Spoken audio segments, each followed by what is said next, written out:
lallahi, Allah subhanahu wa ta'ala sesungguhnya afrahu bitaubatil abdi, sangat gembira dengan taubatnya seorang hamba melebihi daripada gembiranya seorang musafir yang kehilangan onta dan bekal makanan dan juga minuman semuanya di tengah-tengah padang pasir.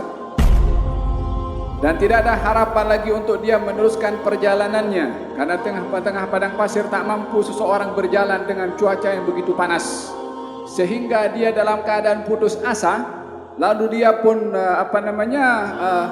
terlelap tidur, kemudian bangkit daripada tidurnya, menjumpai onta itu dan makanan serta minumannya ada di hadapan matanya. Bagaimana dia punya perasaan gembira? Amat luar biasa.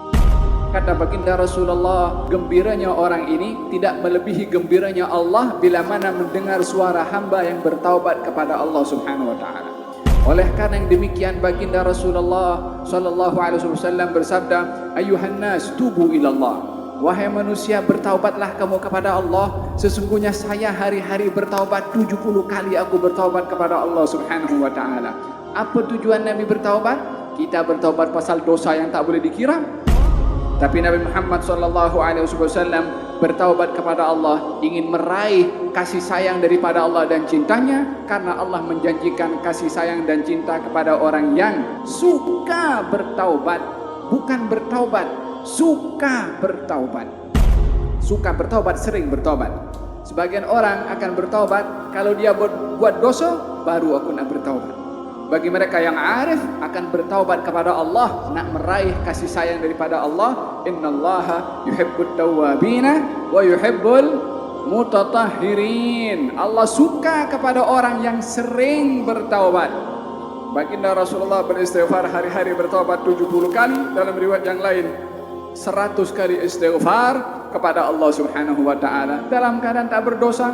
Kita bukan berdosa, mandi dosa. Hari-hari kita berdosa. Nak kira pun kita tak mampu nak berkira. Tapi berapa ramai orang yang banyak dosanya beristighfar hari-hari? Mungkin sebahagian daripada mereka tak beristighfar. Mungkin sebahagian daripada mereka tak merasa dirinya bersalah.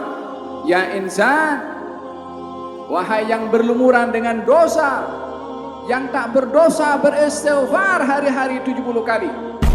Bukankah kita patut hari-hari 1000 kali beristighfar kepada Allah? Itu pun mungkin tak cukup dengan banyaknya dosa yang kita lakukan, sehingga kata sebahagian arifin mengatakan, istighfaruna yahtaju ilal istighfar. Kita punya istighfar ini perlu kepada istighfar yang lain untuk mengistighfarkan istighfar kita. Pasal tak sungguh-sungguh, di mulut saja istighfar, praktikalnya tetap ia berbuat dosa terus. Oleh sebab itu istighfar kita perlu dengan istighfar, mohon ampun kepada Allah akan permohonan ampun kita yang tak jujur kepada Allah Subhanahu wa taala. Idan tapi Allah Subhanahu wa taala masih bagi kepada kita, masih beri peluang kepada kita, masih lagi berfirman dalam hadithul qudsi, Allah Subhanahu wa taala membuka pintu taubatnya di waktu pagi untuk orang berdosa di waktu malam bertaubat kepada Allah di waktu pagi.